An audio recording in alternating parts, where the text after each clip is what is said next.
You're about to enjoy an It Takes Three Network podcast.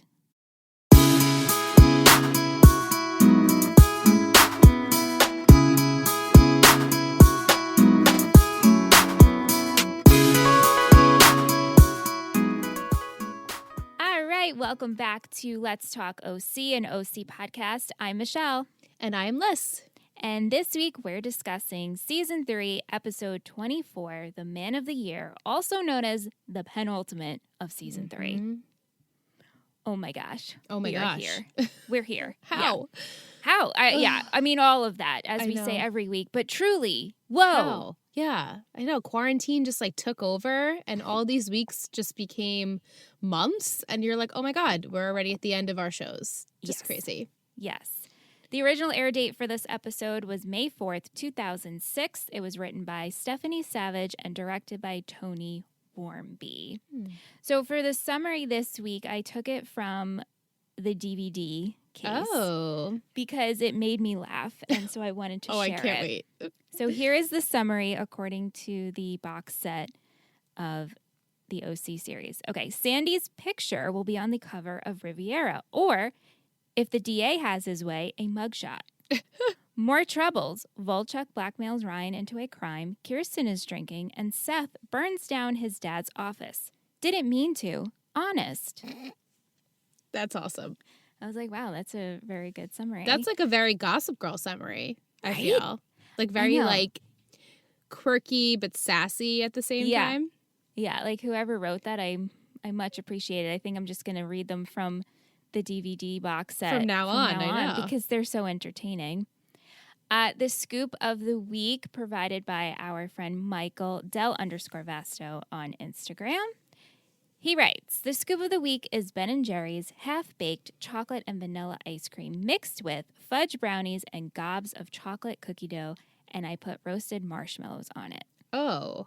I know. I added roasted marshmallows. That, like, no big deal. Half-baked used to be one of my OG favorites. As I've gotten older, it's a little bit too sweet for me. But putting roasted marshmallows on top, that's like something else. It's also just such an elevated version of a Mike, sundae. you always just take it that one level above. This is why he has this job. No one else can do as well as he does do this it. job. I wanted an ice cream flavor that was half-baked and had brownies to go with Seth getting high. I put roasted marshmallows on top to symbolize the Newport group being burnt down or roasted. Cute. The mix of chocolate and vanilla ice cream portray the mix of the light and dark side that is in Ryan. And then we have Teresa trying to pull out Ryan's good side to have that come through, but then Kevin is pulling on his dark side. Oh, so poetic. I mean, literally, every week, I'm just so impressed. Yeah. Me too. There's been no cop-outs, too. No cop-outs. If anything, he's always went, the beyond extra mile to, figure something out.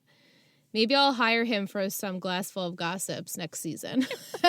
I was thinking, as we go into season 4, do we keep Scoop of the Week or is Mike going to have another snack? Maybe, I don't know. Maybe we'll let the people vote. What do you guys want? Do you want snack?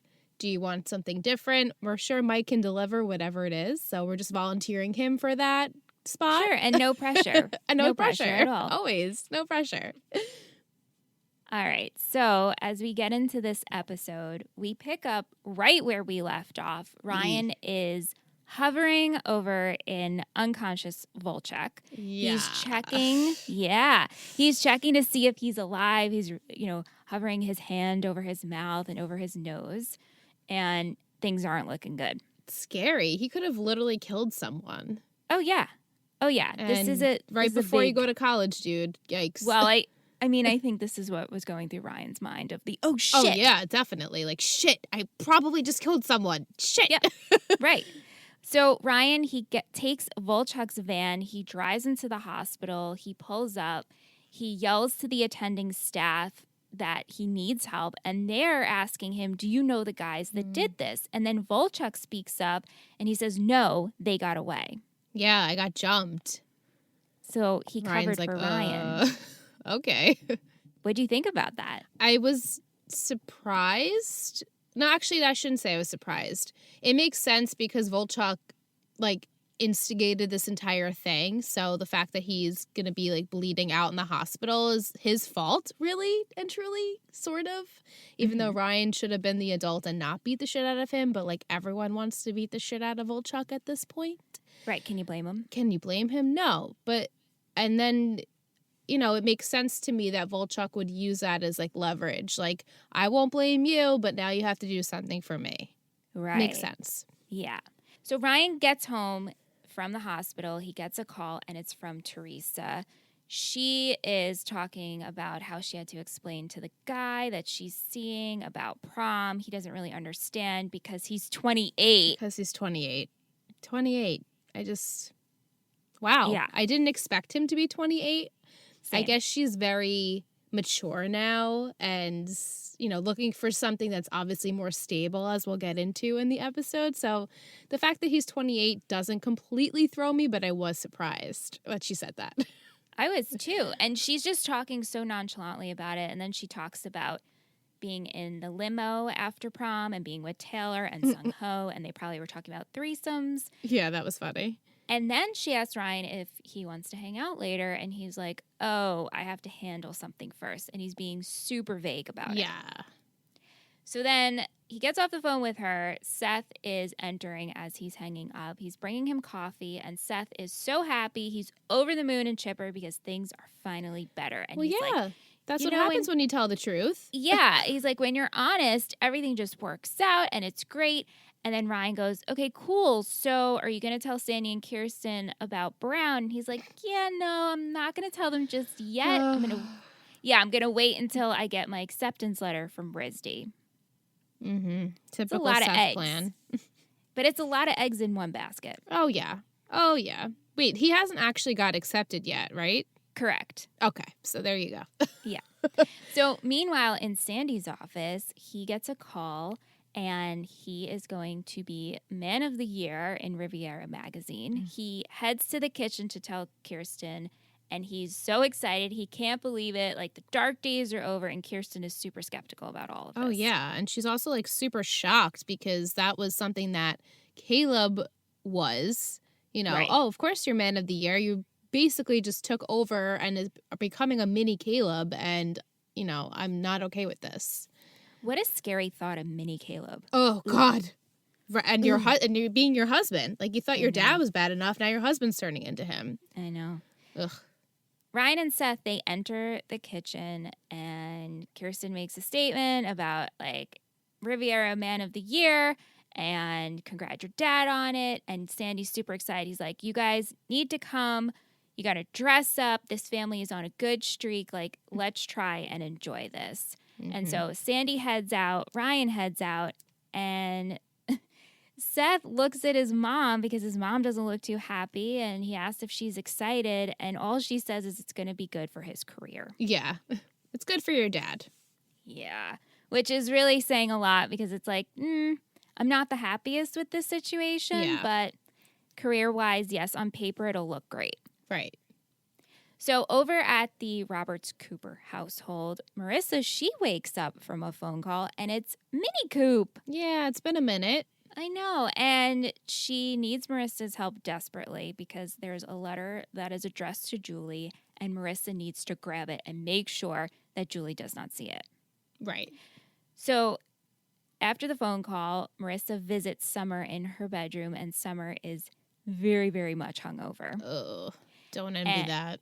Yeah, and she's like, how come I was woken up by a phone call, Coop? And she explains that it was Caitlin talking about how she needs her help, about hiding a letter from school. And then Summer comes to the conclusion of, oh, shit, I left a letter on Sandy's desk before prom. Right. Which she forgot she did this. She did forget. She remembered last night, but then she forgot it again. Yeah. So Summer, she stops by the Cohens, and she's trying to sneak into the office. She's trying to see where the letter went, but Sandy already took his pile of work to the office with him. Mm-hmm. And in that pile of work was the letter. Yeah. You know what bothered me about this? in the scene where she tells Marissa about the letter, she's like, "Oh, I can't tell Seth about it. He'll just be too upset." I'm like, "Bitch, he just got through a whole lot. Like, you just won a big battle. Like, he'd understand, in my opinion. Like, oops, I left the letter. Please go get it before your dad sees it, and like all is well again." To me, Right. I would have totally said it because like you owe me one. You owe me $1 million, but you owe me one here. I 100% agree with you. And the fact that Marissa's like, just ask Seth to do it. Right. Like, she's like, duh. just do it. And not for nothing, he can't really get that mad at her because he's been in the doghouse for weeks. Right. That's what I mean. Right. And he gave her that with the notion of like, hey, if I ever screw up or lie again, you have my full permission to give this to my parents. Exactly. So I don't know why all of a sudden we're caring so much, Summer. Right. Like, it's not your problem anymore. Yeah. But I get it. But Seth catches her in the office and they head upstairs to make up and make out. And all she's so distracted by her thoughts. And she keeps asking Seth, like, hey, where did your dad go? When is he going to be back? And Seth's like, why are you thinking about my dad when we're making out? And she's like, I need to tell you something. Yeah. And he's like, okay. And of course, she doesn't. She chickens out. She chickens out. She can't say it, so she's just going to lie about it. No. These two, they're meant for each other. These they two really are so meant for each other. They're incredibly frustrating. Yeah. So Ryan, he meets Marissa at the diner to give her the money that went missing, and he gives her the money to give back to Taylor, the $5,000 from the prom after party. And he tells Marissa, I don't want to talk about it. No questions asked. Just please give this money to Taylor. It's handled, and that's it. I wonder why Ryan couldn't give Taylor the money. That's a good question. You know, like, why do we have to go through Marissa? Well, because she was one social chair, and now she's, like, still a part of this thing, or... I think it has more to do with trust. He knows Marissa's not going to question him on it. Yeah, it's true. Taylor would ask him 50,000 questions. Right, and like, what explanations. happened. Yeah, that's true. Yeah. So Marissa, she takes the money and she's like, all right, she agrees. She's about to get up. She's like, oh, I'm actually going on a road trip this weekend or in a couple of days. I think it's the weekend because they said graduation's Monday. Monday, yeah. So maybe prom was Thursday? Friday?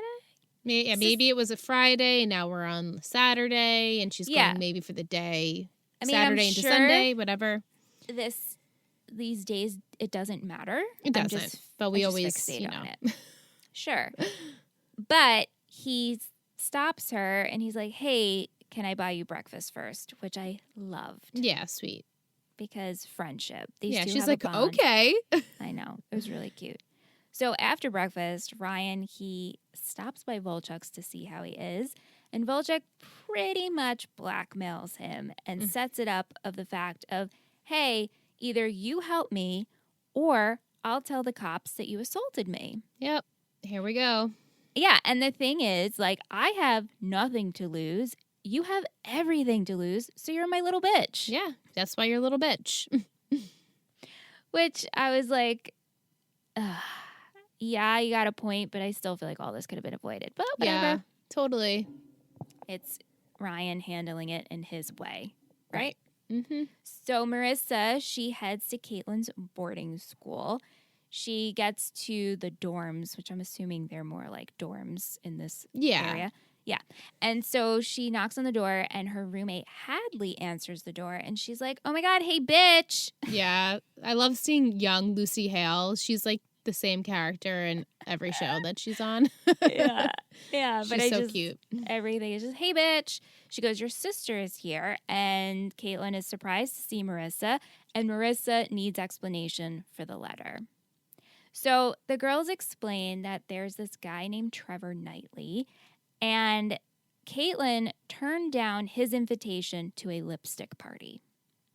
And so because she turned it down, the headmistress thinks that Caitlin took a crest from her office because that's what he told the headmistress. Gotcha. Yeah, I didn't really understand what the altercation was here. Gotcha. Yeah.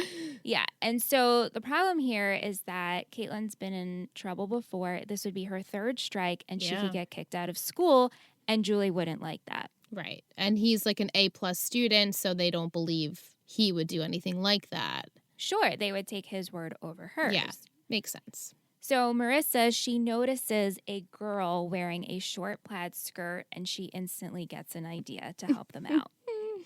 So Marissa, she dresses like a naughty schoolgirl.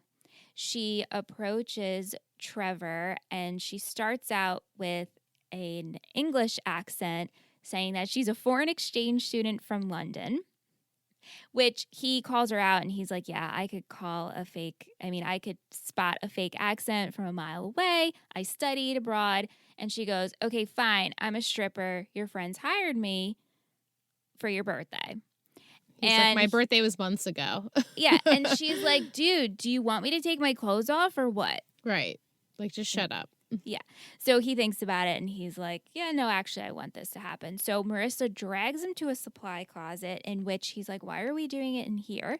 She makes him take off his pants, because that's the way they do it in Vegas. He sits down, and she takes the hair ties, the ribbons from her pigtails. She ties his wrists to the chair, and then she steals his pants, which have the keys to his dorm room, runs out, and gives the keys to Caitlin and Hadley. So everything is good now. They got the crest back. Caitlin thanks Marissa for helping. It's a really, really sweet sister moment. Yeah. And I felt like I'm going to save my comments for after dark. Me too. About this moment. Same. Yeah. What was funny about this scene is how Hadley is, and she makes a point to say, you know, the way Caitlin talked about you, I thought you'd be totally wasted. Yeah. And you'd have all these problems. Yeah. But she's turning it around. Yeah, she's turning it around, and Caitlin and Marissa, they hug, and they decide that they do have to keep in touch and hopefully see each other more often. Right. So meanwhile in Newport, Ryan and Teresa, they get together for dinner, and she talks about the fact that how well she's doing, how she has a nanny, and how Ryan has also come a long way. But she also notices that Ryan's hand is messed up, and she knows the only way it could look like that is from someone's face. Yep, and she is pissed. She's so pissed, and she's so worried about him. And then Ryan's phone rings, and she's like, fine, go get your phone call. And she pretty much tells him, like, you know what? My life has totally changed. I cannot be with someone who's like my brother or like yours. Mm-hmm. And I'm worried about you. You have something good going here. I love you. You better keep safe. And she heads out. Yeah, I did get like a little emotional at this part because I felt did too. So badly that Teresa's, here she is coming back to her old flame, the first love she ever had growing up. And she sees how much potential he has. And then now he's reverting back to the ways he was when he was in Chino. And she's like, wait, last episode, you were doing so well. I thought we were doing like good here. And I have my life together. I thought you did. But now it can never be because you can't get your shit together. Sad.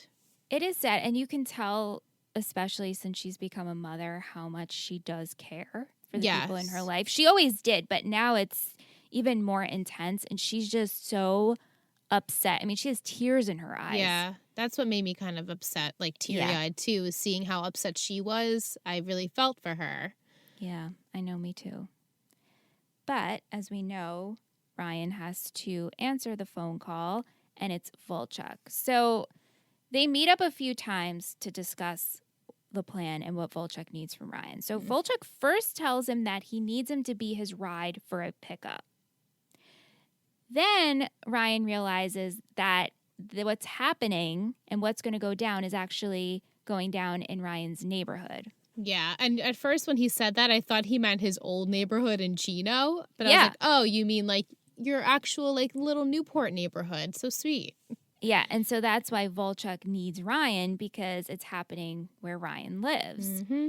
And so they go to stake out the house and what's going to go on. And as they're rolling by the house, the windows are down as Ryan's driving, and Taryn comes. Noopsie Taryn. Ugh. And she's like, oh my God, Ryan, I could recognize the Cohen's car. She makes small talk, asks if he's going to the Man of the Year party, and then says that he should bring Volchuk because his friend is hot. She's so thirsty at all times. It's so funny. The thirstiest noopsie for sure. Yeah, but now Ryan knows that Taryn knows that the Cohen's car was in the neighborhood. Not that it wouldn't be because it is his neighborhood, but now he's with this shady character. And I would be like panicked at this point. Yeah. And not to mention that the plan changes again. Yep. Because as they go to do the drop off or whatever Ryan thinks is going to happen, Volchuk's like, oh no, actually, I need you to come with me. Mm-hmm. You need to get out of your car and walk up to the house. And the plan is they are going into the garage because they got the key or the number from a person that they met, and they're stealing a car. Yep.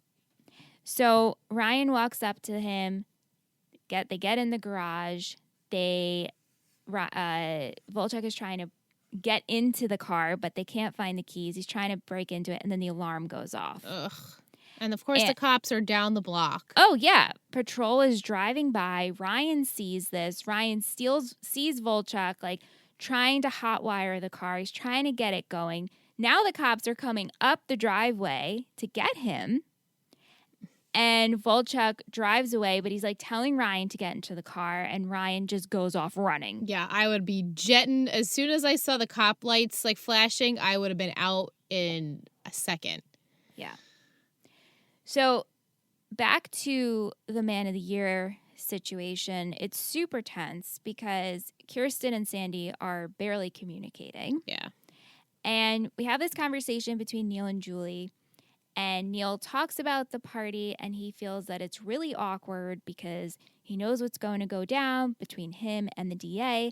And Julie, she can't even imagine Sandy being guilty because it's Sandy, and there's no way that this could even be happening. Yeah, he has great morale, as she says. Right. And so Neil says that, oh, well, I already warned him at dinner. And Julie's like, yeah, but how could Kirsten not know about it? Mm-hmm. So Julie, which I absolutely love Julie in this episode, Me by too. the way. Me too. She's such a good friend, and she's so loyal. But she ends up telling Kirsten that Sandy is being investigated. And then Kirsten's like, well, thank you so much for telling me. I have to tell Sandy. And she's like, oh, Sandy already knows. Yeah, she's like, no, Sandy knows. You're just in the dark about this. Ouch. Yeah. I'd be fucking pissed. I know. And so Kirsten and Sandy, they end up talking, and he's promising that they don't have a case and that he's going to do everything in his power to not let this land on his family. Ugh. And Kirsten's his just attitude here was so nonchalant. Awful. Like, it's all fine. Not a big deal. I'm like, are you kidding me? Right. And Kirsten's like, no, actually, all of this has landed on the family because, as we know, Kirsten has relapsed. Right. She's like, no, every choice you make affects us. And the fact that you're not even acting like this is happening is making it even worse. I would just be so furious with him. So while Sandy is out one night, Seth walks in on Kirsten. She's passed out on her bed, and he notices that there's a mug next to her bed. And he knows she's really passed out because he calls her, he's like, Mom, and she's not answering. Not good. Yeah, so he walks over to the bedside table, picks up the glass, and he smells it, and he can smell the alcohol. Yeah. So Summer comes by because they're supposed to hang out and get to dinner, and Seth, kind of covers it up. He's like, listen, my mom, she's not feeling well. I got to stay home. I got to take care of her. We'll hang out tomorrow. And so he tucks his mom in. We see Seth cleaning up the mug. And then we see him in his bedroom contemplating life. And he opens up his desk drawer, and there's still the bag of weed in there. Yeah. Probably should have gotten rid of that. I know, which I'm shocked that he still has this bag in there. Yeah, same. I'm like, oh, yeah, that again. Yeah. We're doing that again. Right. But I do feel badly for him because he did go to that AA meeting with her and her 9 months sober, and it was like the biggest deal, and he was so proud of her. And the fact that now your mom has picked up a bottle and drank again. It's like an awful feeling. And he probably is like, why is this happening? Is she not strong enough? Little does he know it's because their marriage is having such issues. And that's just really sad. Yeah. And the next morning, Seth approaches Kirsten. He knows he wants to bring it up to her, and she's heading out, and she's like, "Hey, Ed, I'm headed to a meeting. Can we talk later?" And Seth's like, "Yeah, how's that going?" And she's like, "Well, you just take it day by day." Yeah, one day at a time. He's like, interesting. Yeah. So Seth ends up following her to her meeting, but he stands outside, and Kirsten talks about how she relapsed and how her husband doesn't know. And she says that she's not blaming anyone, but she needs the man that she married. Yeah. And then for Seth to hear that, he's like, oh, okay, this sucks. Like, it does suck. How awful. Yeah. I felt really awful with this whole scene. This whole storyline is just obviously heartbreaking. And as much as I dislike Seth in this season, I do feel badly and feel like his latter actions are more justified than like when we first started the show. Sure. Yeah. You know, like, oh, you spoiled kid, you only child that like gets everything you want, but you have no friends and now you have friends. Like I always rat on him, but I feel awful for him in this situation. Yeah. I know. And I feel the way he acts and reacts when it has to do with Kirsten and Sandy is very well played. Mm-hmm. And very, I can't speak because I didn't personally deal with this, but I feel like it's very realistic. Yeah. Yeah, I think so too. I didn't personally deal with it either, but yeah. You know, he's only 17. Well, he's 18, I guess, right, at this point. So it's still, you're not an adult, even though you think you are. And for you to have to deal with this as a very real problem that happens. And so, yeah, I think like it would have been weird if he was better, like acting like it wasn't as big of a deal as it is. Yeah. Yeah. So Sandy, he ends up meeting the DA, which is actually his friend Greg. Yeah. At the club. And he tells him how he misses the courtroom. And he was like, Greg, like, what's going on here? And they're like, well, Greg's like, listen, everyone has stories, but no one has hard evidence against this guy. And he's like, I don't know why you're involved. And Sandy's like, how could I be in trouble here? And he's like, listen, if I could provide receipts, emails, eyewitnesses, does that mean my name is in the clear and this hospital can still get built? And he's like, no. Mm-hmm. If the crook goes down, then the hospital goes down. Yeah, so now Sandy's in a moral dilemma. Do I completely get rid of this project that I've been working my ass off and completely ruined my family over? Or do I just let it go and I could potentially be in trouble too? Yeah, but the kicker here is that we know Sandy has hard evidence. We do. So it's like you can use it for the greater good and just take this son of a bitch down. Right. Or you could be selfish and say, well, I really cared about this hospital. Right. Right, exactly.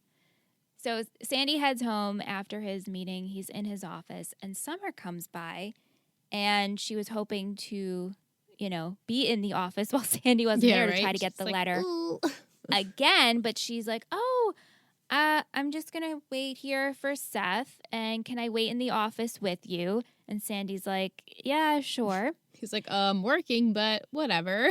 Yeah, and she's the first person to say something about Kirsten, asks how she's feeling because I heard she was sick. Right. And Sandy's like, I didn't know she was sick. Mm-hmm. And as she's making this small talk, Summer is reaching more and more towards the desk where Sandy's sitting. So it's like, how could he not see this? Right, Summer. Right? And she's trying to grab the purple envelope. And as she puts her hand on it, Sandy grabs it. And he's like, what's this? And she's like, oh, it's a letter for Seth. And he's like, no, it's addressed to me and Kirsten. And so he opens it.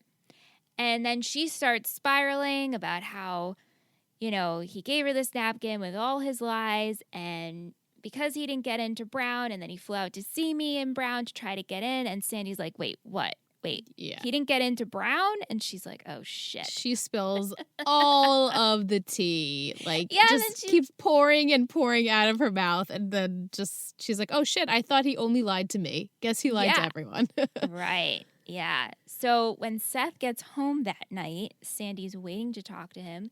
He's like, I'm worried about you and I love you, but you're smoking pot. You aren't telling us about college. And Seth claps back with, oh, yeah, well, mom's been drinking again. Yeah.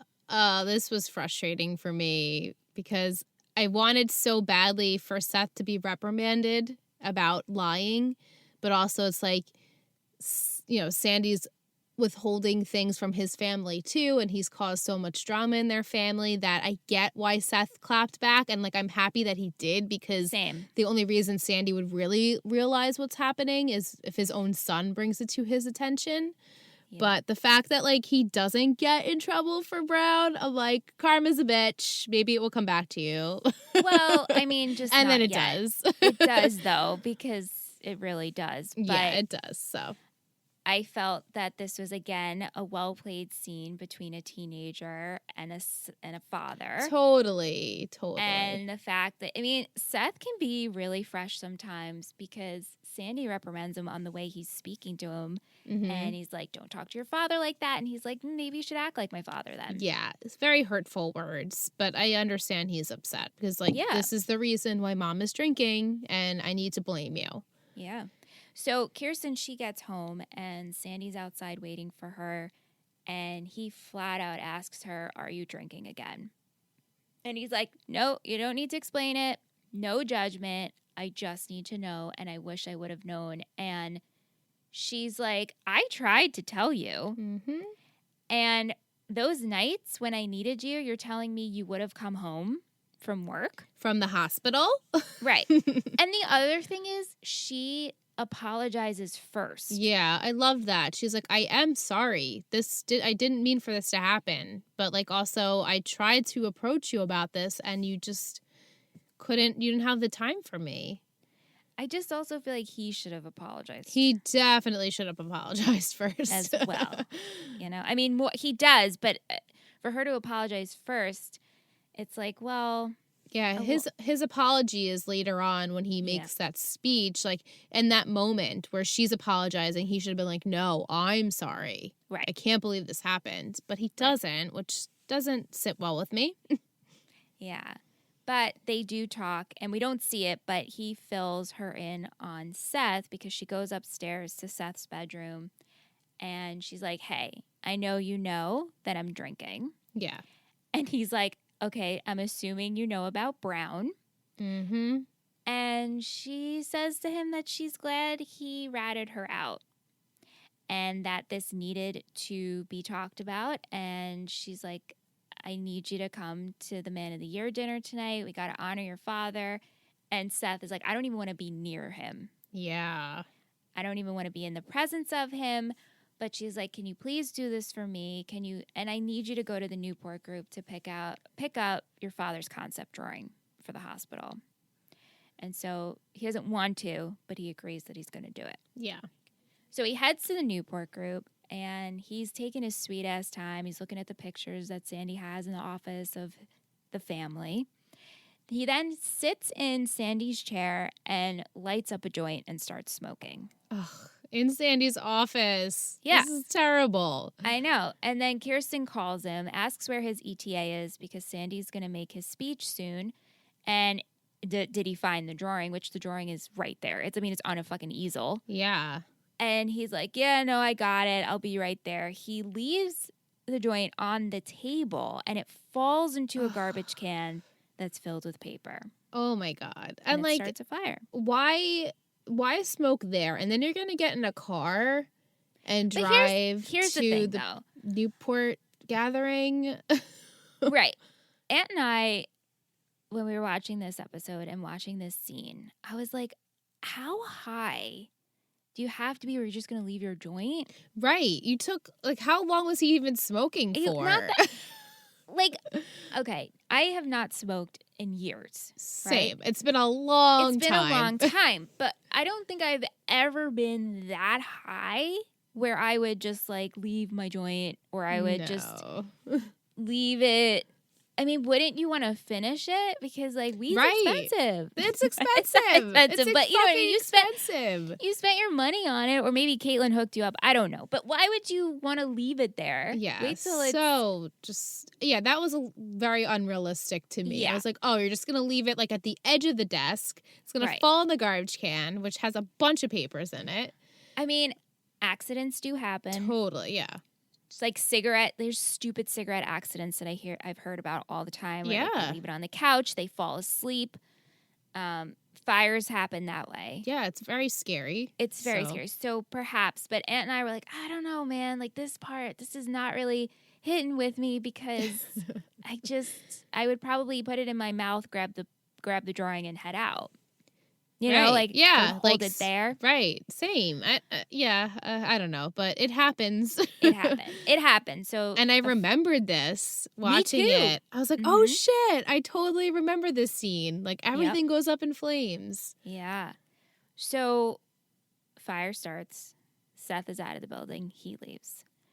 Julie, she's getting ready to head to the party, and now Neil doesn't want to go. Yeah, she's like, are you kidding? Yeah, he's like, this is awkward. I know Griffin's going to be arrested. And Julie's like, you need to get your shit together. We have to be there for him and Kirsten. They are family. And we got to show his support. And Neil's like, well, maybe they're the black sheep. Yeah. And I was like, Neil, get off your fucking high horse. And Julie, props to you for knowing who to support. Neil, you're nowhere near as perfect. Just relax. Yeah. So we get to the party. Kirsten, she sees Greg arrive. And she tells Sandy. And Sandy's like, oh, cool. Maybe he's here to arrest me. Mm-hmm. We have Neil and Summer. They arrive. And Julie's surprised that Neil came. And Neil, very matter-of-factly, says, if you feel so strongly about family, why wouldn't I want to be a part of yours? Yeah. I was like, okay, Neil. Right? Like such a quick, sudden change of heart. It was just the way he said it. It was so like point blank, no emotion, just kind of robotic. Yeah. Whatever, Neil. Seth arrives with the drawing and Sandy, he makes the speech and he says that he cannot accept the award and he will happily be working with the DA to give them all the information they need and he will now pursue and honor what's closer to his heart, which is father and husband of the year. Great. Which needed to be said. Definitely needed to be said. And it's also like, hey, Sandy, I've missed you. Right. Like, there's our moral Sandy. There Finally. You are. Ugh, it's been way too long. Yeah. And he gives Greg the hard copy. Yeah, which at first I thought he had that paperwork in his office. And it was going up in flames because I didn't remember. I was like, oh, shit, well, there goes Sandy's evidence. Right. But luckily he had it. I was like, oh, God, thank goodness. Yeah, he took it out of the safe. So to wrap up the episode, Marissa, she's heading back from Caitlin's and she gets a call from Ryan. And Ryan is in a panic and he's like, can I please meet you at your place? And she's like, yeah, totally. Let yourself in. She tells him where the key is. So she gets home. He's in her room and she's like, what's going on? And he's like, you got to promise me that you have my back. We were together tonight. No matter what anybody asks or says, we were together. Mm-hmm. And she's like, yeah, of course, no problem. So they head to the party. And as they're pulling up, they see the cops arrive. And Ryan's like, great, they're here to arrest me. I love how Sandy's like, they're here for me. And then Ryan's like, they're here for me. Like, nobody knows who they're here for. Yeah. And so Ryan and Marissa get out. Ryan heads to the door and they see Seth coming out in handcuffs and Seth's being arrested.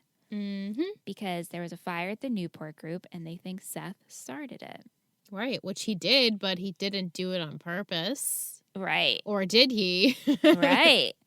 Yeah. So that's where the episode ends. Yeah, I really enjoyed this episode. I felt like it was pretty dramatic, but also I liked seeing the change now again in Sandy, and Kirsten admits to her faults, and finally this whole everyone knows Brown Seth's not going to Brown anymore. Like everything's kind of resolved except for the fact that now Seth's arrested. So that pretty much sets us up for next week with that, I guess.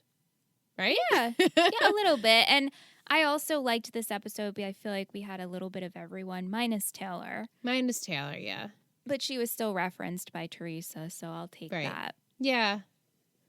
And I loved seeing Marissa away from Newport and doing something good. Me too. And with her sister, it was really sweet. It was very sweet. I felt like I was watching old Marissa again, and I know. It was nice. I know. So we're going to take a short break. I'm going to go grab Ant. He's going to join us for the second half. Would you die for Claire from the Bon Appetit Test Kitchen? Has Brad inspired your own fermentation station? Do you carry around a spoon collection like Chris? If you answered yes, then you should listen to our podcast. We are Pod Appetit, a Bon Appetit fancast. Every other week, we recap all the latest Bon Appetit YouTube videos, like Gourmet Mix and It's Alive. And between recaps, we recreate Bon Appetit recipes in our own kitchens. If you love Bon Appetit, subscribe on your favorite podcatcher to Pod Appetit, a Bon Appetit fancast. Hope you're hungry. We're back from break with an Ant. Hello, everybody. I don't know if you could tell by the sound of my voice, but I'm not wearing a shirt. You need to reiterate that. Should we say that for After Dark? After dark. All right. So, to kick off, as we always do with our girl Tish. Hey, ladies. Hope you're well. As we know, Lucy Hale of Pretty Little Liars fame stars as Hadley Hawthorne, Caitlin's roommate. This role on the OC was only her third acting role after switching from music when her American Idol Juniors band disbanded in 2005. Oh, cute. How sad. When Hadley says, "Dad, I told you to stay away from the message board," she is actually making an inside joke about Josh Schwartz, who's addicted to message boards. Wow. Yeah, as said on the DVD extras, especially to know the fans' opinions about episodes on the show. When Volchek breaks into the car and tries to encourage Ryan to get in, this is reminiscent of the opening scene of the first season, when Ryan's older brother Trey breaks into a car and also encourages Ryan to get in. True. They even have the same phrasing of the words, "Don't be a bitch." Wow. I didn't catch that. Yeah. The only difference is Ryan listens to his brother and ends up getting caught. The copying of this scene shows how Ryan has grown and no longer succumbs to peer pressure. Thank goodness. I don't know. No? I mean, wouldn't say he no longer succumbs to peer pressure. He was there, wasn't he? That's true. Just that We that talked one about part. that. Yeah. Yeah. I can't believe we're almost done with season 3. Unrelated, but kind of related, on your season 2 episode 1 recap of Gossip Girl, you talked about the portrayal of drugs and alcohol and how they were portrayed so different between the OC Gossip Girl and now Riverdale. I find this interesting because on TV shows nowadays, you see kids smoking pot and there are usually no consequences or always negative responses. Josh Schwartz even talks about this in an interview, that you couldn't show kids smoking weed without having negative consequences. Yeah. Seth smokes one joint in this episode and there is a fire. That comment you guys made just really stuck out to me in this episode. It's just so interesting how the landscape of TV changes over 20 years or even between 2006 and 2008. Totally. Yep. Yeah, it just keeps getting developed more and more what they show on television. It's just, there's no boundaries anymore, I don't think. A lot less boundaries. I mean, there are some boundaries still. Much less boundaries. Yeah, way lower. And do you think, okay, so remember when Seth first started smoking, he was so ultra paranoid. He sprayed his room. He opened up the windows. He put the towel underneath the door. And so then he brings the joint to his dad's office and then he just leaves it there. Is it because he doesn't give a shit? Yeah, I think he like sort of just wants to disrespect his Sandy? father a little bit. Yeah. And he just like doesn't give a shit. And also too, I feel like the first time you do something like that, you're like ultra careful. And then if you do it a few times, you start to get like more lax and you just get kind of lazy with it and you treat it like it's no big deal. That's Right. true. Like, you kind of figure out your ways of not feeling guilty about it, I guess, or like or even knowing giving that it, you're okay. or even like needing to hide it or wanting to hide it, or even realizing that it's like something you need to hide. True. Yeah. Over to Mike, Del_Vasto on Instagram. Hey, Liz, Michelle, and Aunt. Happy OC Tuesday. Aunt, please forgive me for forgetting to say hi to you last week. Oh, Aw. you did? Oh, that's okay. Thank you for apologizing. That's very nice of you, but I didn't even take note of it. Sorry. He continues Aw. with, then wrote questions to you. In my comments, I felt so bad that I greeted Michelle and Liz, but not you. Oh, I didn't It's even because he's register it. Canadian. Right? Yeah, I was I- just yeah, Canadians about to are say so that. nice. Yeah, like that's something that I might have realized, but then would have never like apologized for ever. Right. So, like, I appreciate that. Thank you very much. Our Canadian Aw, friends Mike. are the best. I always found the Caitlin plot in this episode to be randomly placed. I do enjoy it, but it seems almost like a filler plot, and it could fit earlier in the season, not so close to the end. I agree with that. How old is Caitlin supposed to be? I'm assuming her boarding school is a high school because that'd be super creepy if Marissa dressed up as a slutty schoolgirl for an 8th grader.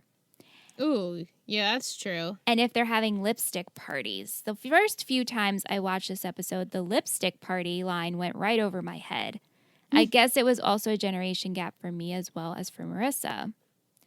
Has Sam or Shan, if I can remember correctly, the two of you are older than your sisters, ever asked either of you to help them out of a situation? If Aunt has siblings, had they ever asked Aunt to help him out? I'll start there. Yeah, I mean, I guess I've helped my brothers out with stuff, but not like that. You never dressed as a slutty schoolgirl? No, Well, you're I don't shirtless think- right now. I am So. shirtless now. I mean, I have shown up shirtless to places, but Okay. no. I did. wouldn't I No, got- what about the fight? That's what I was gonna say. I did get in a fight one time because these bullies were messing with my brother's friend, who, by the way, could have handled himself just fine, but I wanted to get in a fight with him because he was being a jerk. Yeah. Do you remember that story, Liz? Yes, I do. With Like Tim? it was yesterday. Yeah, It's a great story. me and Tim get into a fight. If you knew Tim, and like me too, like the two of us getting into a fight at a party, very ridiculous sounding. Yes, it's very Comical. ridiculous. But it's true, very true. Yeah. Have you I ever love helped that Shan? story. I mean, not to like this extent, I don't think. But I mean, Shanna's almost 4 years younger than me. So, I mean, I was way out of high school when she started. And I just felt like her problems, like we would talk about them. But I don't know if I like necessarily did anything physical to help her with anything. We just talked about it.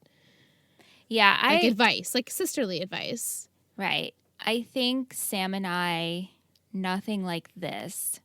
That's ringing a bell. Liz, you would know Right. too, because you Right. are a part of that, right? Yeah. Nothing. I don't think so. Unless, like, maybe like her long ago ex, but like that's not really like an altercation or like you didn't do anything per se, but Yeah. that's really it.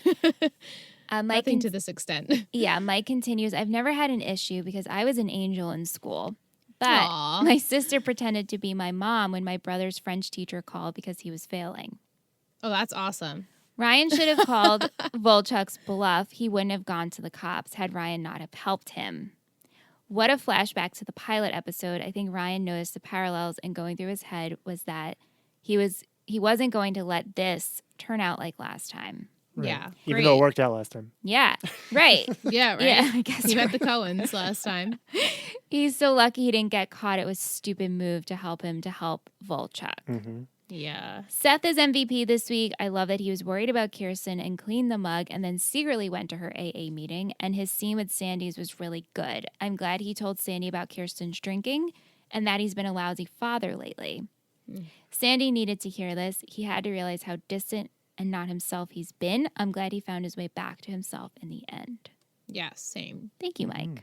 Thanks, Mike. Thank you. Nicole. And Shelton516 on Instagram. Oh man, Ryan is in deep. I know he felt like he had no choice to help Volchuk, but why didn't he just walk away when he got Taylor's money back? Good question. Good question. Mm-hmm. Why did you go check up on him? Yeah, I mean, you know. You know, he Well, went. like he asked him to. I mean, Volchuk asked Ryan to come, like when he was on the stretcher. He did? Yeah. Yeah. He says, meet me tomorrow. We have unfinished business or something. You know, in all fairness, he could have just not shown up. Right. Make Volchuk come That to too. you. You know, like That's you, true, like what do you too. owe him at this point? I mean, you beat the crap out of him, and like he didn't press charges, I guess, but Right. you know, like Yeah. you still make him find you. Right. Like he lied about it initially. So like what's the cops going to do if you lied about it initially? Knowing like the kind of kid Kevin is. Yeah. I would be like, yeah, whatever. Yeah, You try and it's- call the cops and see what happens. Yeah, it's stupid. Nobody Sure. would really have believed it. Nicole continues, and yes, Teresa for sticking up for her and her child, breaking the Yes. trend. Yes. Even though I like her and Ryan together, I just don't think they're on the same page. Yeah, I agree. She's got a kid and a career. She's like ultra, you know, like matured She's past too Ryan. good for him. Yeah.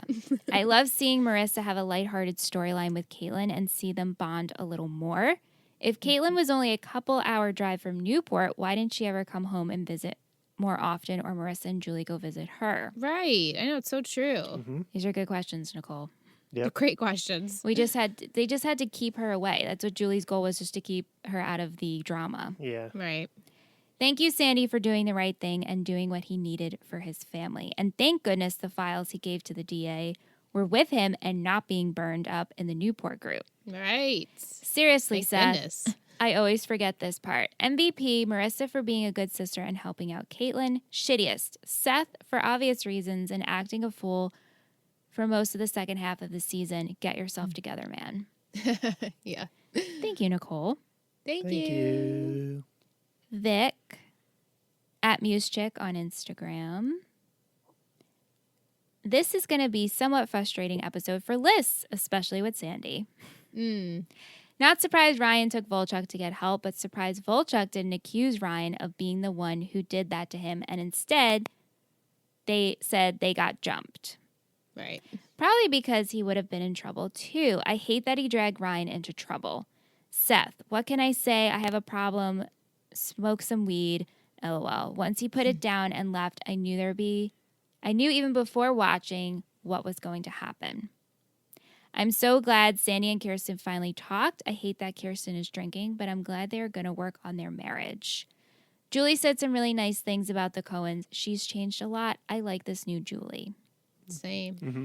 Did you expect Seth and Sandy to have this huge argument instead of throwing accusations to each other in a calm but cruel manner, specifically on Seth's side?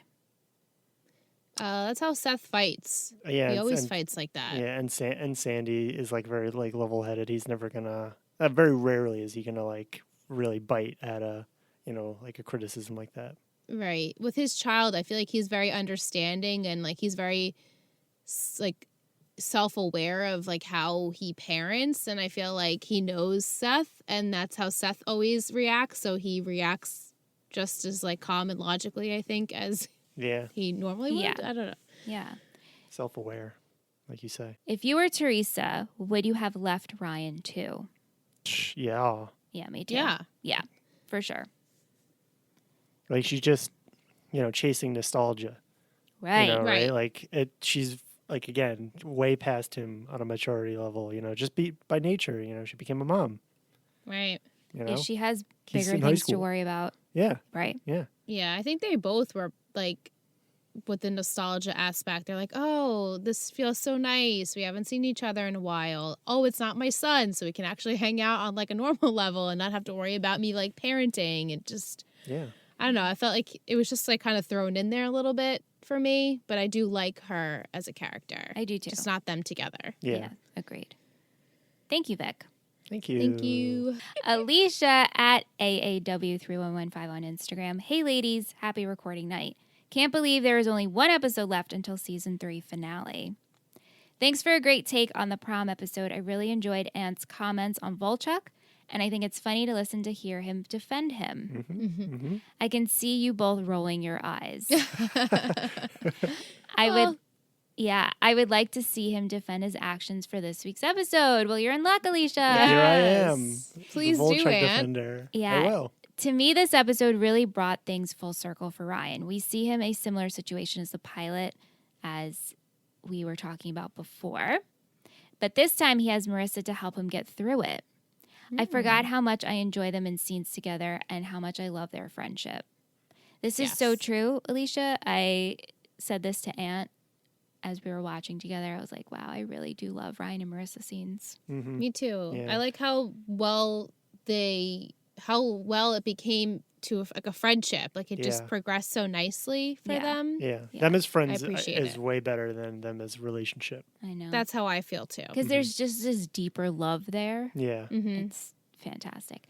During this watch of season 3, I really just have a true respect for Marissa's heart and her as a person. Same. She is so trusting and so loyal and is very dependable. I truly do not see her as a tragic character, and I'm confused as to why people, myself included, disliked her so much. Same. Thoughts girl, on that? same. Yeah. I agree. honestly, even thinking back to the beginning of season 3 lists, where we're like, wow, Marissa's going to get bad. Marissa got bad for like an episode and a half. Yeah, it wasn't that bad. It was like, maybe 2 episodes max where you're Maybe. like kind of rolling your eyes at her, but also I feel like it's sort of justified because of the way her whole entire year went. It just... Maybe a binge doesn't do it justice. You know, I mean, maybe you need to like marinate on her actions like week by week to like not really. But we're not binging. No, that's what I'm saying. Oh. No, I'm saying is like previously we would have like binged most of Right. it. You know, I mean, like episode blocks at a time. Rarely one per week. Well, okay, so originally I watched it in real time. I was never a Marissa hater. Right. Exactly. Ever. Yeah. Right. And then when we watched it with you guys Yeah. and List for the first time, I feel like we did a couple of episodes a couple of times a week, right? Yeah. Yeah. And I still wasn't a Marissa hater. She was never my favorite, but maybe you're right. I don't know, but I can't imagine binging it and being like, wow, Marissa sucks. I know. Me neither. But I just maybe that's something that kind of happens like when you're like in this like role. I mean, maybe I don't know. Maybe people are like have a different opinion, but I don't know. I just in general, as much as I do enjoy binging, it's a terrible habit in all forms. It is. So it would degrade a watching experience. Character development is like. I guess you get a different kind of take on it 'cause it's more of like a roller coaster, less like a climb, and then Right. Well, we talk about that all the time with All the Riverdale time. Yeah. because Riverdale is probably a show that's much better binged. Mm-hmm. Yeah. Yeah, so because you just need to like blow through things happening. We and you're need to just blow like, through this is, Riverdale like, as fast as not possible. good. Yeah. But like other shows, I feel like I wish I didn't binge because now I didn't absorb like the true, like their growth or anything. Like I was just like, oh, that was a good show. That was it. I mean, I'm happy we did One Tree Hill the way we did it. Me too. Oh my God. I have such love for that show. Oh, me too. Because and of it. little plug here. There's new commentary up on Patreon of Ants. Plug.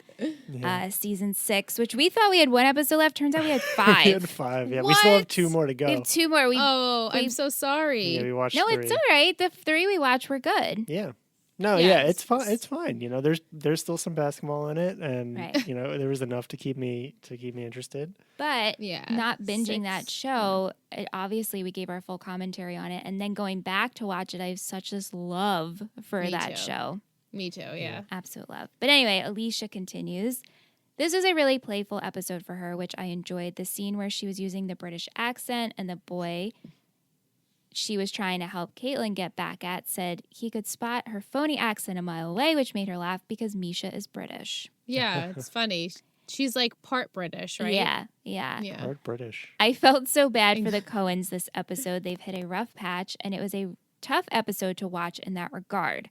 I felt bad for Seth to see his mother like that and just wanted to hit Sandy upside the head to wake him up.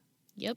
And the Man of the Year parallel with Caleb just affirmed that he was becoming the thing he hated most. Would you have accepted Sandy's public apology as quickly as Kirsten and Seth did?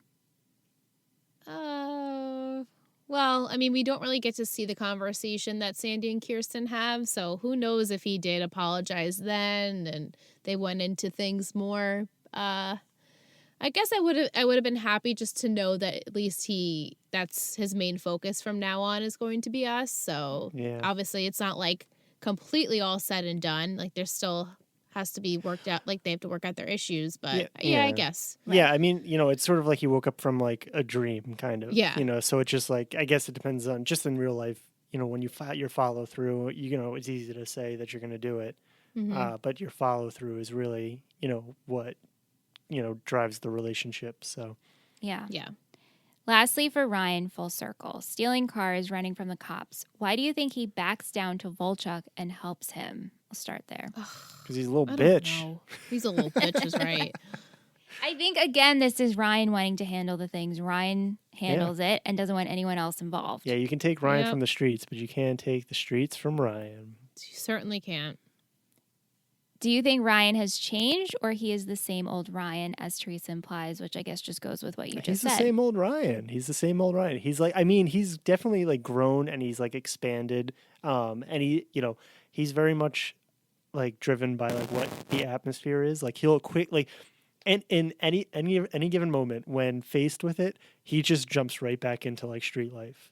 Yeah, he does. And then he'll hop back right. He'll hop back right Street into he'll hop right back into like fancy life in like a second. So it just depends on where he's at. He's very much like a product of his surroundings. I think he's definitely more composed now. Oh yeah, but that's like the nice part of Environment? town environment that got Yeah, that grew environment's that. definitely changed him. Yeah, he's like lived there for years now, so It's true. It's driving. But him. he still has that. At any moment, he could snap, Yep. Yeah. and that's just never going to change. Yeah. Nope. Lastly, would you like to have seen Ryan and Teresa as a couple longer in the series? Nope. No. No, I'm good on that. But like Good. you said, Liz, you said it perfectly. You like Teresa as a character, but not Ryan and Teresa together. Yeah. Right. Yeah. Like, just like we're good. Doesn't have to be. Why can't things just be past is the past? I feel the same way with Marissa and Ryan. Past is in the past. Let's just be friends. We're good. Yep. I feel like every time Ryan is in a room with a girl, like there's a necessary need for him to like hook up with them. Why? Doesn't need to do it. Just be friends. True. True. But thank you, Alicia. We Thank appreciate you. it. We got an email this week. Liz, did you want to read the email or you want me to read it? I can read it if you Wanna want. read it? Okay, sure. Sure, let me pull it up. We got an email from Emily Page. They say, "Hey, Let's Talk OC. I have just rewatched season 3 and I have so many thoughts and feelings about the Cohen marriage and Kirsten's relapse, which comes to a head in this episode finally. When Kirsten comes home from rehab, she seems better than ever. Their marriage seems better than ever. There are so many cute moments between them the first half of season 3, but watching it knowing the end of the season, you can see how well the writers and Kelly played it. Although everything looks perfect on the outside, she's putting on her noopsy face and using that as a coping mechanism rather than the booze. She's trying to keep busy with the cooking and then the business with Julie, and for the first half of the season, Sandy was clearly there, always supporting her. I know we never saw them deal with all their issues from season 2, but if they did over her rehab stint, it seems they got off the same page really quickly again, and if they didn't, well then no wonder this happened.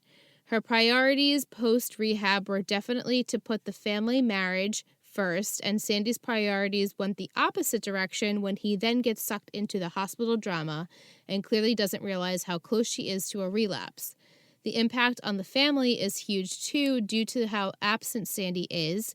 Kirsten has tried to get more involved with the boys these last few episodes, and I think that only adds to the realization of how disconnected they are as a family and how she can't do it alone, pushing to the bottle again. The boys need their father figure, and they would always turn to Sandy for help or realize they should have done sooner, but recently they just wouldn't feel like this is an option because he's not present enough, so no wonder there is all of this drama that needs some grown-up rationale. As Kirsten says, Sandy should have been there, even without a risk of relapse, or save the boys once everything has gone wrong. He became someone who we never thought he'd be, and although Seth hasn't been perfect, I like how he has been with Kirsten recently, played realistically, and love confronting Sandy like that. The man needed to hear it. But even after that, I feel like Sandy doesn't get in the wrong he has been because he goes straight to Kirsten to ask about her drinking before even apologizing. She says sorry first, but I'm glad they are finally talking and that he realized he needed to be a better father and husband, but they have a lot of work to do, and I so wanted to see them talking it through. Looking forward to the next podcast. Always there for the robe appreciation, especially. Well, thank you, Emily. I feel like you made excellent points here. Yeah. With the way that they portrayed Kirsten's character and her completely putting on that noopsy face just to mask the fact that she's really struggling internally with alcoholism. Mm-hmm. Like, that's just what she normally would do. And the fact that she is coming to the realization, like, later on in the season that her and her family are broken and that she wants to have relationships with her sons. Like, yeah, I feel like they really did portray that. As much as we were like, oh, Kirsten's barely in this season. She's barely in it. It's like, but she was there, and, like, she was going through so much shit that we weren't even seeing. Right. Right. You know? Yeah. Mm-hmm. So I think she makes great points. So thank you so much for reaching out to us. Thank you, Emily. Thank you. And what are your Volchuk thoughts this week? Well, I think first, can I just, one thing that really bothered me, like, he's, he got so far with that little scheme. Like, how it came about, I don't know, but he was going to get this $120,000 car, right? He had the garage left unlocked. It was basically in his grasp. And he just didn't have that, like, last 5% patience to just be like, I got to find this key. Because, like, he had arguably as much time as he needed to find that key. Well, he said he couldn't find the spare key. Yeah, but why rush it at that point? He then breaks. He starts trying to break into the car, and that just sets off the alarm. Take an extra 5-10 minutes trying to find it before you do that. Have that. He just didn't have. And that's one thing that, a character like that is not going to have. He's not going to have that Patience. the patience, and it makes, like, for a boring television show, like, as he, like, looks around the house for keys. Like, this is not why we're here, obviously. Yeah. But it was unfortunate because he really could have got away with that scot-free, basically, and got that car. So I'm a little disappointed. However, he just knows, like, again, he just knows how to get to Ryan. Ryan did not need to be there. He did not need to do any of that stuff. Like, everyone had made great points. Just walk away, Ryan. It's none of your business. You should never have took it upon yourself to get the cash anyway. And when you beat the shit out of him, you should have went to the cops and been like, well, he took this money from our friend, and I saw him take it and make up some lie about the fight, how they got into a fight. Don't say you went back there like a premeditated, kind of beat the shit out of him. Just be like, he attacked me when I tried to take back money, Right. and then that would have been the end of it. Nobody would have taken Volchuk's side. Do you think there's Right. a part of Ryan that Loves Volchuk? Yes. Yeah, no, he sees his past in him. Yeah. Well, and he has to beat his past. Yeah. Overcome Yeah, the yeah. past. like, there was a definite part of me that recognized, the car situation, and Right. like that it was like a With repeat. Trey. But like, I think he definitely sees, like, his brother and his past and, like, Volchuk, which is probably a draw. Like, he's drawn to these people that, like, will help him make these really bad decisions. Right. For whatever reason, like self-deprecating, or he feels like he doesn't deserve anything. For the reasons why, growing up, is getting beat on probably. I by feel an that in adult. this episode, maybe because I know how Volchuk is, everything that happened didn't really piss me off. Yeah. The other Yeah. stuff pissed me This- off. Like Sandy Yeah. and The- that the whole old thing. OC. This was like very, benign version of Volchuk. Like, it's like yeah, he's he's like, been oh, yeah, around. sure. You're going through with something. Okay, yeah. Yeah, and it's like a continuation of something that was just going on. So it's like Right. you're ready for it. You've like Right. absorbed it. You're like, oh God, Ryan's gonna do this. But also, I mean, how did Volchuk think this was going to work? Well, I mean, if he found the keys, it was gonna work pretty great. You didn't think anybody in the neighborhood would see him? They're in a gated community. Right. They're going to have a missing car after that. Right. So yeah, like it seemed like it was just gonna work out. guess. I mean, potentially, yeah, it could have come back to him, but it sort of seemed like he was gonna get away with it until he had to fucking break the window And the alarm went off. and the alarm went off. Like, Yeah. if he just looked for the fucking keys, You know, he spent no time looking for the keys. Mm-hmm. It's so frustrating. And then, did you comment on like the woods, like where the No, Liz, No, I we went. didn't. I went. Well, we mentioned how Ryan took off running in the woods, but I'm like, where are these woods? Yeah. Yeah, I mean, I right? guess I don't know what's around, but yeah, it doesn't really seem like there should be like level ground woods because Yeah. those are all like hills. In the hills. You know, so it's just Right. like, where are these woods coming from? Right, that's so true. I didn't even think about that. That was Michelle's comment. She's it like, is- where are these woods? Yeah, in the split second, Ryan's surrounded by nature and woods. Yeah. I'm like, where the Right. fuck are these woods? Like we were just in a neighborhood. Yeah. And he runs to Marissa's. I'm like, where the fuck? How is this working? Yeah. Where did he leave his car? Right. I Yeah. don't know. Yeah. So don't you have to still go back and get it? Was that Ryan's Or maybe car? he Was it- drove to Marissa's? I don't know. I know. Oh, I yeah. thought you're right because I thought Yeah, he was, just left his car. Yeah. he left his car, but I thought when they drove to the dinner, Marissa's driving. Is Marissa driving or he's driving? But Marissa doesn't even have a car. Right. The Yeah. logistics here are not lining up. What? Uh-oh. Makes no sense. We broke it, guys. Unless they went and got no, but Marissa's driving. Whose car is she driving? Right, whose car is she driving? So maybe, because she's driving Gus. back from Caitlin's. No, it's not Gus. They don't live at yeah, the trailer whose park car is anymore. she Oh, yeah, driving that's right, back yeah. from Caitlin's? Dr. Robertson. Oh no, wasn't that her Jeep? But Marissa hasn't had a car In forever. in so long. Yeah, I don't know. She didn't like. Why would they have gotten rid of that Jeep?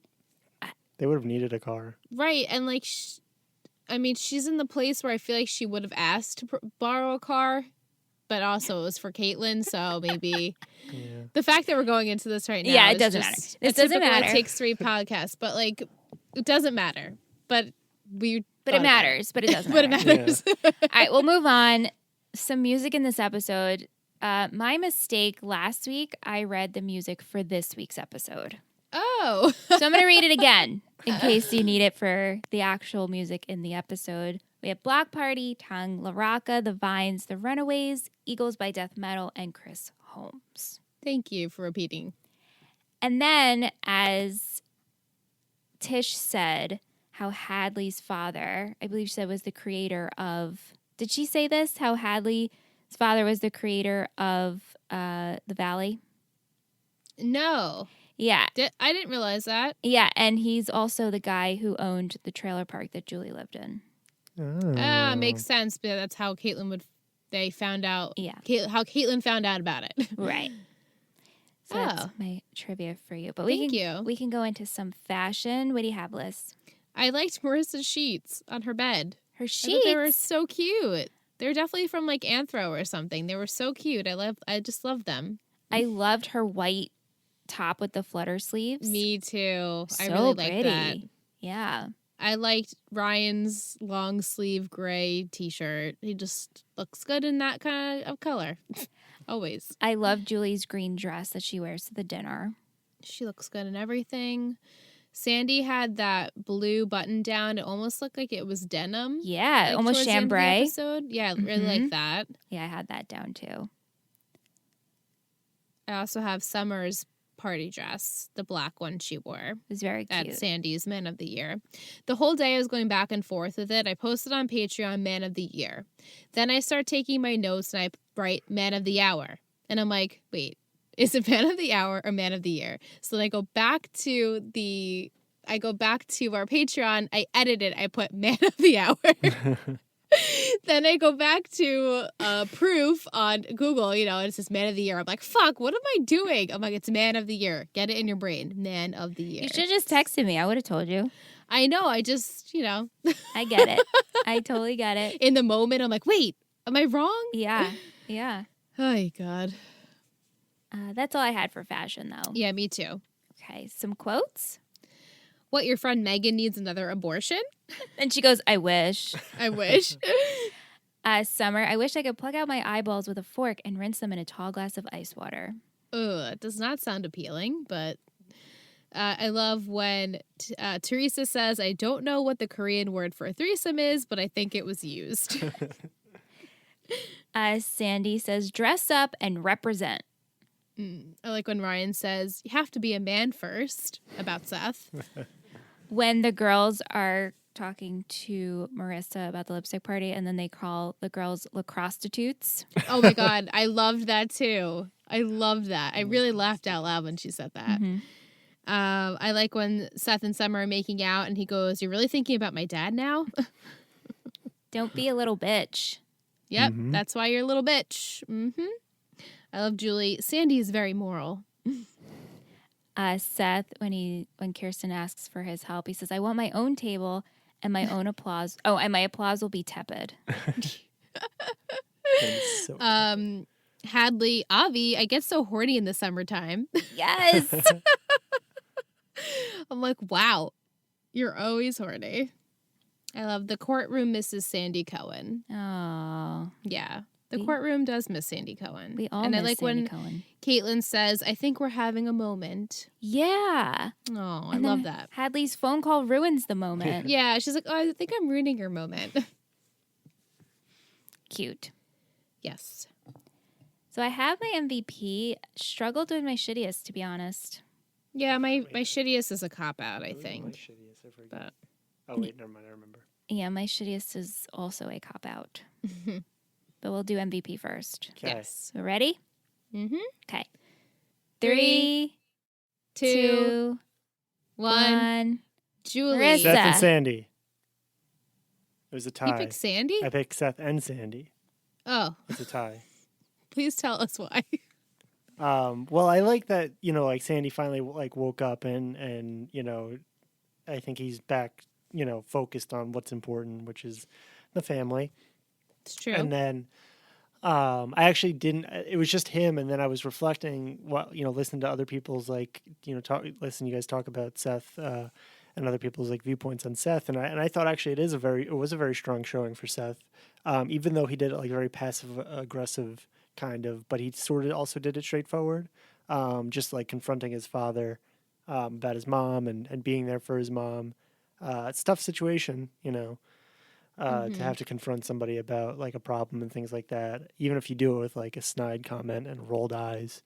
Very, very difficult. So I do commend him for that. And I thank everyone for opening my eyes to that. Oh. So sweet. Lissy, who'd you pick? I picked Julie. She's always fighting for her family. I love this new Julie. I mean, it's not really new to us. I feel like she's been like this for at least a season and a half at this point. But she gave Neil a piece of her mind. I love when she had the talk with Kirsten, no, my friend needs to know about this. She just really, I think she envies Kirsten and Sandy's relationship, or what she thought was, the perfect relationship. And she emulates Kirsten and Sandy. Like she said before, oh, Sandy's very moral. I think she wants to be that way as much as it's not her first go-to. It's definitely what she's becoming, so I really like that in her. And also a side of Marissa, because I thought she was great too. Yeah, Julie was my honorable mention. Yeah. My honorable mention is Kevin Volchuk. Oh, well, naturally. He had to make his way in there, He's huh? got to Had be to. up there. He's definitely not in the middle of the pack. Yeah. I chose Marissa. I really enjoyed her this episode. I enjoyed that as soon as Caitlin called, instead of grabbing the letter, she went up there to get the explanation. Mm-hmm. She wanted to become closer with Caitlin, and when Caitlin left last time, they did talk about how they wanted to stay in touch and be there for one another. Yeah. So I was proud of Marissa for doing that and for helping her. And I appreciated their sister moment. I also appreciated the fact that she's always there for Ryan and she's there to help him, no questions asked. Yes, she is. She's a really good friend. Yeah. So shittiest. Mm-hmm. Yeah. Wait, hold on. Wait. Oh, yeah, okay. Okay. I keep forgetting mine. Yeah. Yeah. Okay. 3, 3, 2, 2, 1. Volchuk. Ryan. Volchuk. You chose Ryan? Yep. Little bitch. Well, He made some real. He has consistently made some agree. really bad choices, for the quote. He wasn't my hero. favorite in this episode. I'll say No. that. Well, that's what I went through. I was like, okay, so Ryan wasn't my favorite, but really, kind of everyone else did a good job. Yeah. So shittiest by default goes to Ryan. yeah. I feel like Ryan, when we first started the show, my favorite character is Ryan, but I feel like he hasn't been my MVP in a really long time, in this season. Yeah, I chose him last week for my MVP, but I don't know why you would. Wow. He went and picked a fight with somebody who was just asking for it. What? He went and picked a fight with somebody who was just asking for it. I know he was my MVP. I know, that's what I'm saying. Like, why would you, Why wouldn't he be my MVP from what you're saying? he picked a fight with somebody who wanted nothing more than to drag him down to like the level. Does have a point there. You know, I guess, but I just like it was the epitome of Ryan Atwood, and we said we like when he punches people. Exactly. Of course, I like him, but it doesn't make him an MVP of an episode. Well, I liked how he was there for Marissa. I guess it could. I take back my criticism because I make Volchuk an MVP for driving some of the things that we love. So. Exactly, and he was there for Marissa. True. He was trying to help her. It's hard. Like, listen, I think we can all agree it's hard to like separate the morality and the good choices from the MVP shittiest kind of debate. It's not necessarily about that. It's about the drive of the storyline and what makes you happy about that person's effect. And a lot of times, you want to do it because they made you feel good, or they made good choices. Yeah. That's my interpretation of your MVP shittiest, analysis. Thank you. But Liz, did we? You know how people sent us their top 5 and bottom 5s? Yeah. Did we name ours? No. Okay, because I definitely have not made my list. Okay. Because I was like, our listeners will tell us if we've already done this. Because now I'm like, have we done? I know we've talked about this, but I'm like, no, maybe I think we didn't. decided when we're done with the show we would do it. All right, because I definitely. I think you mine's should changing a little bit. Yeah, you should definitely fourth season it. You don't need to take it all the way to the end of the fourth season before you could be like, okay, these are our tops. That's true. That's very true. Because if they're only introduced in season 4, like how is that really like a top? Yeah. Like the development. Yeah. Well, I mean, yeah, I don't know. that's true. Could be. I mean, but just like at a certain point, they are all there. So you just. Yeah. Yeah. All right, so moving on, we're going to go to our patron of the week. Yeah. It's patron of the week. Patron of the week. It's patron of the week. It's patron of the week. Who will it be? It's patron of the week. We are welcoming a couple of noobs this week. For Noopsies. patrons. Yes, they're the noobs. We have Lisa, Carmen, and Jason. They are all new to the network very recently within this past week that we're recording this. Yay! Welcome. Yeah, welcome, guys. We're so excited to have you. Can't wait to get to know you and know why you came, what shows you are enjoying. If you have any favorite characters and any favorite plots from any of our shows, we want to know. So reach out to us. We're excited to get to know you. Thank you. Thanks, guys. Yeah. So happy you're here. Yeah. Yes. Yeah. Yes. All right, Liz, are you ready? Oh my goodness. Okay, so this was tough because you know what happens. I know a huge thing that happens, but for the rest of the episode, don't really remember. Yeah. And it's also tough. It's just a tough one because how do you not go the way it goes? Mm-hmm. But I felt that I did a good job. I'm sure you toot did. my horn and pat I myself. don't on the doubt it.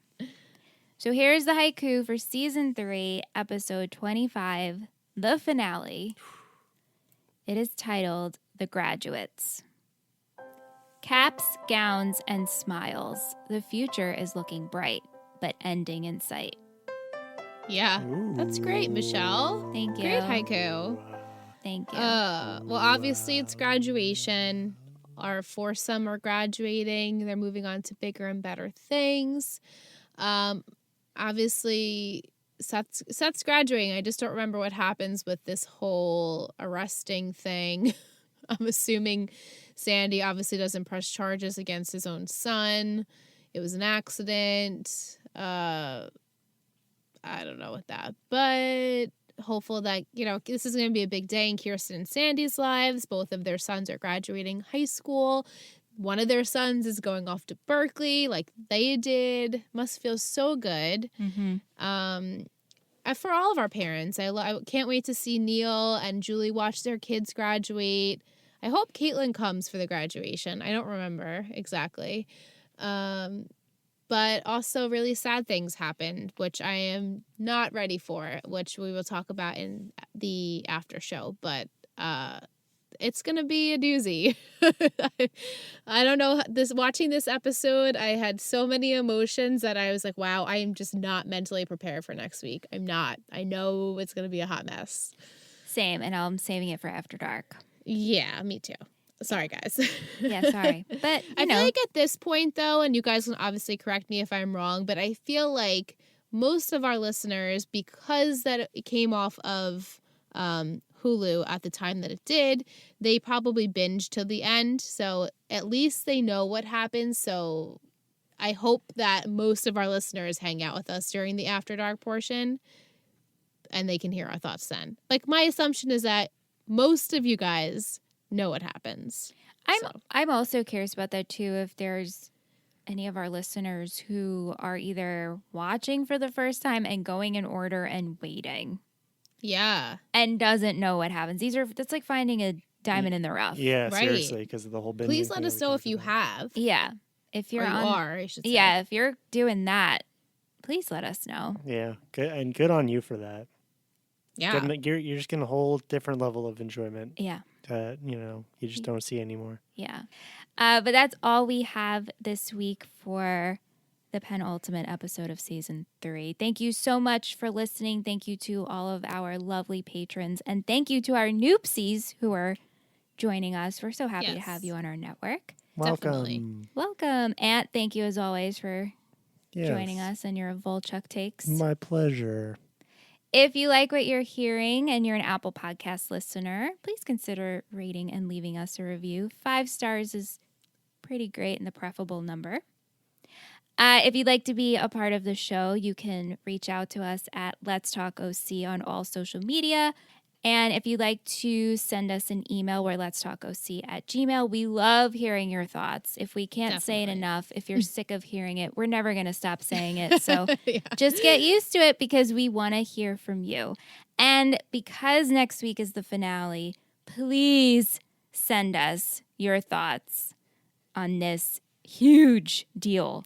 Huge. Huge. Huge. Huge deal of an episode and a really, really big plot for It's the series. the biggest thing to happen in the OC. It's I the agree. biggest thing. The Yep. biggest thing to happen in the OC. That's a perfect way to put it. But Yep. I am not ready, but unfortunately I will have to be. Yep. And we will see you guys next week for the finale of season 3, The Graduates. Yay.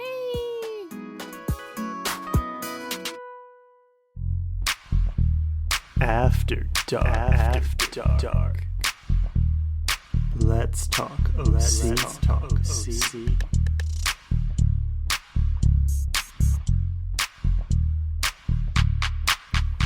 Oh no. Oh no! Oh no. Liz, no, how is it really. here?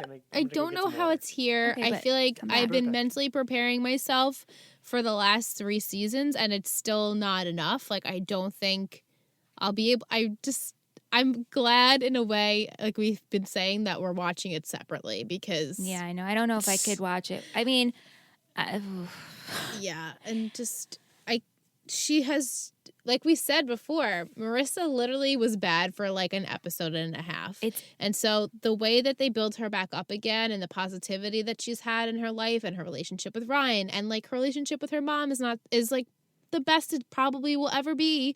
And then her sister, and now you're just like, come and take that all fucking away. and I felt that the plot and the storyline for her to go see Caitlin was a goodbye.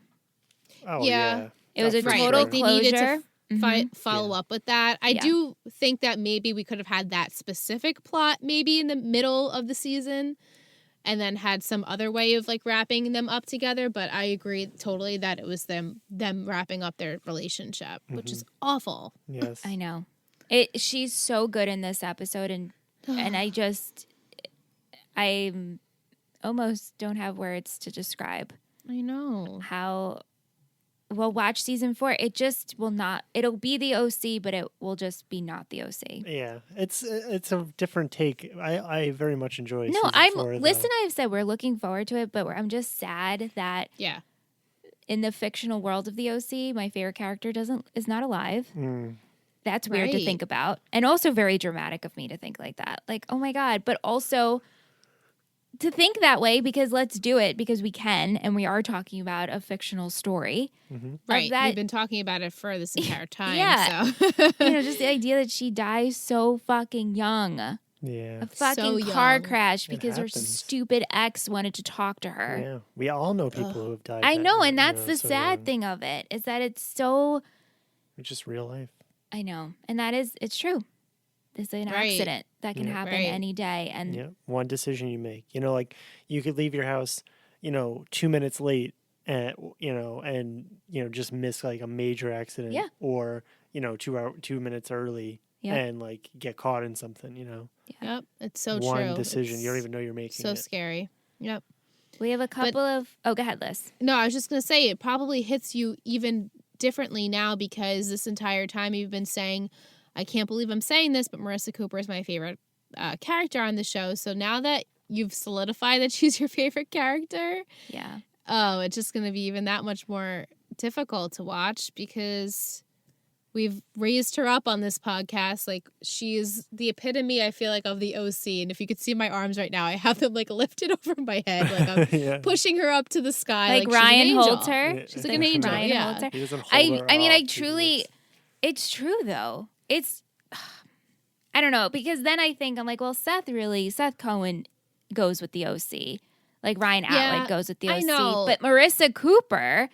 But she's so... She's an institution. I know, but it just, I guess, annoys me Wow. how many people are like, she's the worst. And I'm like, she's really not. I was in I that camp for a long time know. too. She's but not the worst. She really isn't. I Come agree with at you. me and let's argue because she's not. She's Yeah. I was that person all those years ago saying, ugh, Marissa Cooper is the worst. She's the worst. Not that I wanted her to die. Of course, I would never wish that upon anyone. And it was so devastating to watch someone so young die. But now I don't even know what I was thinking. What was I thinking then? How was I watching it in completely different eyes? I don't get it. It's probably a sensibility that comes with age. Yeah, as an adult, is that the thing? When you're an adult, you appreciate Marissa Cooper more. I think it's probably Maybe. true because you just see she's just like she's not even making. I mean, she's making not- terrible decisions, but like But even her decisions have pretty much been justified. and very much in line. Right. Like I mean, like different in line, but like everyone has made really terrible decisions. So Right. Right. hers are just like so. You just critique them so much for some reason. Why? I You mean, know, as like a we've watcher. just, I feel like this has been the Marissa Cooper We Defend Her podcast. The apology tour. I'm Or sorry. the The tour, Marissa exactly. Cooper apology Like, tour. we defend her and we defend Taylor big time. Oh yeah, well Yeah. Taylor deserves Taylor. You can't not defend Taylor after going through season 4 with Taylor. It's true. It's true. It's You know? true. But people do not like Taylor and people hate Marissa. And I'm like, and Once I feel like once your like illusion of Ryan is broken a little bit, Marissa becomes a much more like understood character because like that's sort of the thing. You look to Ryan, he's the hero, and she just does things to like drag him down. Like everything she does like forces him to do something bad. When in reality, it's really Ryan making that choice, right. and Marissa like it's just like living her life. And Ryan's the one making the terrible choices. She's just like, hey, I'm trying to do my thing. And she's also been there to help him. Same, know, Right. like So they just need each other. Yeah, they're like a little codependent, I guess. Yeah. But Oh, yeah. We had some comments from Yeah. our listeners. Michael, I can't believe we are one episode away from the finale. It took so much willpower to stop the DVD after this episode ended. Aw. I remember seeing the preview for the season finale, and it was crazy. They definitely wanted to hype people up for it, and it worked. And I wonder what happens in the preview. well, he posted the link for us. Oh, thank so you, Mike. I can can't wait to watch. We have to wait 2 weeks for the finale after this episode aired. That's Oh. true. oh, Yeah. I remember seeing the previews the following Mondays during the credits of House and being so excited for it. I laughed this week when Michelle said she forgot Kevin was in next season. He is part of a main plot for the first few episodes. I think his last episode is the Thanksgiving one. Oh. On one hand, I'm so excited to get the Thanksgiving and Christmas episodes for season 4 and discuss them. But on the other hand, it means Let's Talk OC is closer to ending tier. Right. On the bright side, this just means new things will be coming to IT3, and that is never ending. Oh. IT3 forever. My heart. For next week's podcast, are we allowed to talk about Marissa dying, or are we still keeping that in after dark? I think it's pretty obvious she dies, right? I don't think it's an Oh. open-ended ending. Interesting. I mean, I guess you have to watch. Well, you guys will have to watch it. We'll have to then watch and judge. discuss, Liz. 'Cause Yeah, right. It's like it's not like a Marvel thing where it's like, oh, but he dead. I Right, also that's just true, would that's like to true. know where our listeners are. Right. Or yeah. do you know Or what do you happens? know? Yeah. Let me start over. Vic, she writes, the moments with Marissa when she was walking down the path in the schoolgirl outfit, I got teary-eyed because I knew that soon she was not going to be there. So I guess being the finale next week, my question for you, is this the last After Dark unless you'll be talking about season 4 and After Dark? Are you going to keep doing it? No, I think we'll still have After Dark, right? Yeah, because There'll still be things that are coming up that we don't want people to know about, I guess, right? yeah, Dang. I think that Or that we'll what they want to talk about. I think we'll definitely keep After Dark just to tease little because you won't know what's coming, and I could always tease you a little bit. Yeah, same. I have no idea what's happening. Yeah. Yeah. So that's good. But yeah, I think we'll keep After Dark. And then as far as Marissa's death is very who doesn't know Marissa Cooper doesn't die and is listening to our podcast? Right. I guess we really have to see next week if it's that open-ended. Right. Where you're like, wait, she could still be alive. But I feel like we said, you're a diamond in the rough if you don't know Marissa Cooper dies in the OC. Like, that's just like a given. I think when you hear about the OC, that's like one of the first things and like the biggest thing that could be spoiled for someone is that she dies. So, Yeah. I mean, I knew about it way before I ever started watching the show. Right. I just didn't know how she died. Right. But I knew she did.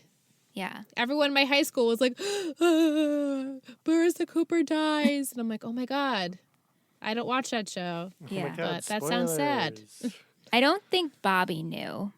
Oh, wow. I'm not surprised. And Aunt, you didn't know? No, I didn't know. Why would I know?